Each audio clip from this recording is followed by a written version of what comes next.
Bonjour à tous, on se retrouve toujours à Matsumoto. La journée est déjà bien entamée et j'ai été relativement efficace. Bon, j'ai commencé par une bonne grasse mat et j'ai enchaîné par faire un peu tout ce qui est de l'administratif.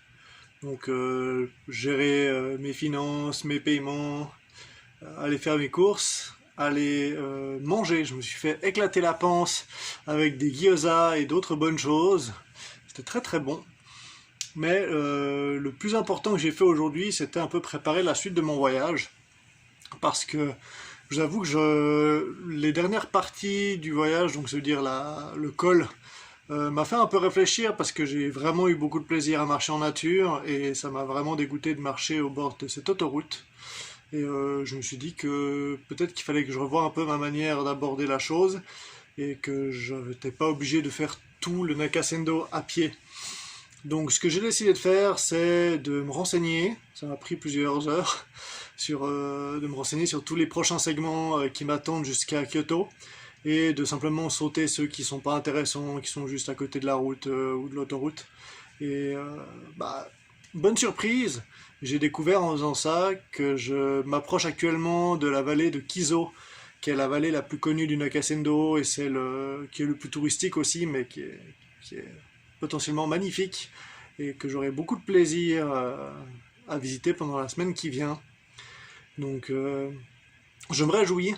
Je me rends compte aussi que la solitude, ça pèse un peu. J'ai beau parler, baragouiner quelques mots de japonais, ça suffit amplement pas pour avoir une discussion. Et à peu près aucun japonais ici ne parle anglais.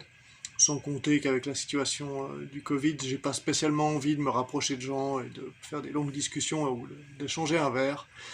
Donc je vais y aller un peu plus gentiment avec moi-même et essayer de profiter un max de la fin de ce voyage. Je ne sais pas encore comment ça va évoluer pour ce qu'est la partie Kyoto. Ce serait un peu bête de me rendre en ville alors qu'on est encore en pleine épidémie. Donc il est possible que je décide de m'arrêter avant Kyoto et que je m'isole pendant 1 ou 2 semaines avant de juste terminer mon voyage. Et potentiellement début juin de commencer à penser à rentrer en Suisse, voire même un peu avant. On verra comment ça se passe. Quoi qu'il en soit, je me rends compte, en prenant des jours off comme ça et en prenant le temps de réfléchir, que je pense que j'arrive au bout de mes envies de voyage et que j'ai aussi envie un peu de rentrer d'ici les prochains mois. Donc tout se goupille plutôt bien. Je vais passer le reste de ma journée à éditer mes photos et à préparer ma journée de demain. J'ai fait quelques courses, donc il faut que je me débarrasse de tous les emballages, que je fasse des sachets avec des noix, du trail mix, et que j'organise un peu tout ça. Mais en tout cas, je tenais à vous remercier de me suivre parce que ces petites vidéos, et le fait de pouvoir parler une dizaine de minutes par jour en français, ça fait du bien en fait. Ça combat un peu ma schizophrénie naissante et la folie de l'isolement. Donc je ne vis pas un confinement comme vous, mais je vis un isolement un peu différent. Donc j'espère que vous aurez toujours du plaisir à me suivre, que la petite vidéo hors série vous aura pas trop dérangé de hier.